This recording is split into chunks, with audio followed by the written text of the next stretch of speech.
Sige na nga!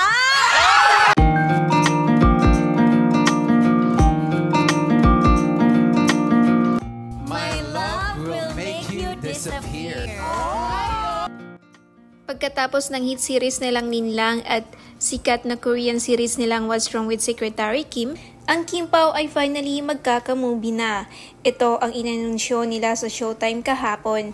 Akala ng ibang fans ay aamin na sila sa kanilang relasyon kasi ibang-iba yung ngiti ni Paolo Abilino noong sinasabi ni Kim ang mga katagang, aamin na ba? Tapos biglang sinambit ni Kim ang tungkol sa movie nila na My Love Will Disappear, na ang director ay si Chad Vidanes. Tuwang-tuwa naman ang mga fans dahil sa loob ng 4 na taon nilang magka-on-screen couple ay nagkaroon din ng movie sa wakas. Makatindig balahibo din ang kanilang performance sa Showtime. Dahil sa holding hands at titigan ng dalawa, mapapagkamalan talaga silang magkasintahan na.